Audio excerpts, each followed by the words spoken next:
സംസ്ഥാനത്തെ പുതിയ പോലീസ് മേധാവിയുടെ നിയമനത്തിൽ അനിശ്ചിതത്വം തുടരുന്നു.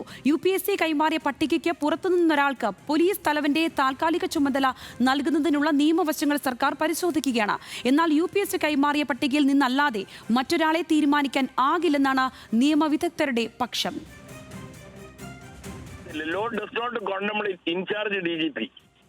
കേരള പോലീസ് ആക്ടിലോ ഇന്ത്യൻ പോലീസ് ആക്ടിലോ സുപ്രീം കോടതി വിധിയിലോ എവിടെയും കാണാത്ത ഒന്നാണ് ഇൻചാർജ്.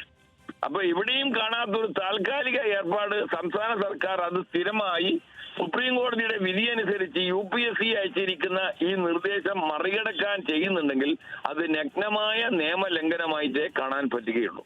വിവരങ്ങളുമായി VS അനുവാണ് തിരുവനന്തപുരത്തു നിന്നും ചേർന്നത്. അനു, ഇക്കാര്യത്തിൽ സർക്കാരെതിരെ ഒരു സാധ്യത പരിശോധിക്കുക മാത്രമാണോ ചെയ്യുന്നത്? ഇതിലിപ്പോഴും ഒരു അനിശ്ചിതത്വം നിലനിൽക്കുകയാണ്. UPSC കൈമാറി പട്ടികയ്ക്ക് പുറത്തുനിന്നൊരാൾക്ക് പോലീസ് തലവന്റെ താൽക്കാലിക ചുമതല നൽകുന്നതിനുള്ള നിയമവശങ്ങളെയാണ് സർക്കാർ പരിശോധിക്കുന്നത്. മുൻപെങ്കും നമുക്ക് കേട്ട് പരിചയമില്ല. ഒരു അസാധാരണ നീക്കമാണ്. ഇതിനെ എങ്ങനെയാണ് നോക്കിക്കാണാൻ സാധിക്കുക? സംഗീത, ഇത് സാധാരണ ഒരു സംസ്ഥാന പോലീസ് മേധാവി ഒഴിയുന്നതിന് തൊട്ട് മുമ്പുള്ള ക്യാബിനറ്റിൽ പുതിയ സംസ്ഥാന പോലീസ് മേധാവിയെ തീരുമാനിക്കും.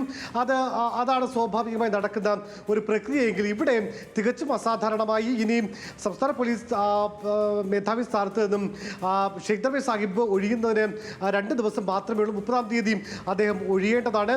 പക്ഷേ ഇതുവരെയും പുതിയ സംസ്ഥാന പോലീസ് മേധാവി ആരാണ് എന്നുള്ള കാര്യത്തിൽ ഒരു തീരുമാനം വന്നിട്ടില്ല. അവിടെ ഒരു അനിശ്ചിതത്വം നിൽക്കുക തന്നെ.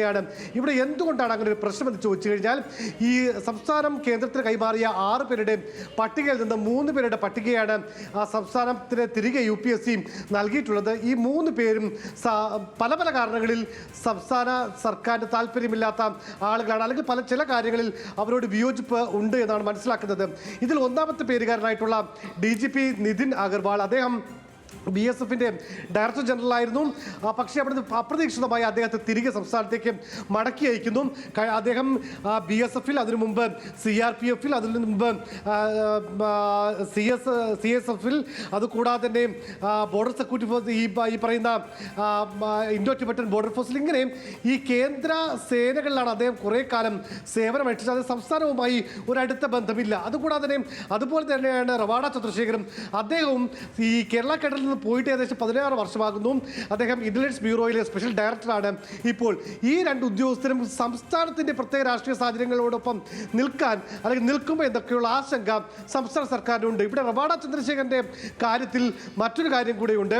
അദ്ദേഹമാണ് 1991 ബാച്ചിലെ ഉദ്യോഗസ്ഥരാണ്. പക്ഷേ 94-ലെ കേരളത്തിലെ ഏറ്റവും പ്രധാനപ്പെട്ട ഒരു സംഭവമായിരുന്ന കൂത്തുപറമ്പ് വെടിവെപ്പ് നടക്കുമ്പോൾ അന്ന് DYFI പ്രവർത്തകർ മരിക്കാനിടയായ സംഭവത്തിൽ അന്ന് കണ്ണൂർ ASP ആയിരുന്നു റവാഡ. അതുകൊണ്ട് റവാഡയിലേക്കും താല്പര്യം സംസ്ഥാന സർക്കാരിന് ഇല്ല. യോഗേഷ് ഗുപ്തയിലേക്ക് പേര് വരുമ്പോൾ, യോഗേഷ് ഗുപ്തയാണെങ്കിൽ സംസ്ഥാന സർക്കാരുമായി, പ്രത്യേകിച്ച് മുഖ്യമന്ത്രിയുടെ ഓഫീസുമായി കഴിഞ്ഞ കുറച്ച് ദിവസങ്ങളിൽ ചില പ്രശ്നങ്ങളിലാണ്.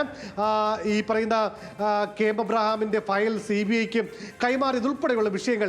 ഏതാണ്ടാലും ഇതിൽ മറ്റേതെങ്കിലും തരത്തിലുള്ള സാധ്യതയുണ്ടോ, സാഹചര്യമുണ്ടോ എന്നുള്ളതാണ് സംസ്ഥാന സർക്കാർ പരിശോധിച്ചത്.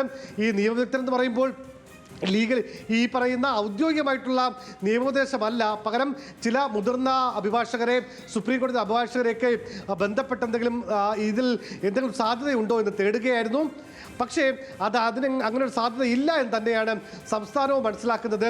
ഇപ്പോൾ ഉത്തർപ്രദേശ്, ബംഗാളും പഞ്ചാബ് ഉൾപ്പെടെയുള്ള 7 സംസ്ഥാനങ്ങളിൽ DGP ഇൻചാർജ് പറഞ്ഞു. അതായത് DGP റാങ്കിലുള്ള ഉദ്യോഗസ്ഥരിൽ ഒരാളെ സ്റ്റേറ്റ് പോലീസ് ചീഫ് ആക്കാതെ ആ താൽക്കാലിക ചുമതല നൽകുക, അങ്ങനെ ഒരു സാധ്യതയാണ് സംസ്ഥാനം പരിഗണിച്ചത്. പക്ഷേ അത് നടക്കില്ല എന്നാണ് മനസ്സിലാക്കുന്നത്. തിങ്കളാഴ്ച രാവിലെ ചേരുന്ന പ്രത്യേക മന്ത്രിസഭാ യോഗത്തിൽ പുതിയ സംസ്ഥാന പോലീസ് മേധാവിയെ പ്രഖ്യാപിക്കാനാണ് സാധ്യത.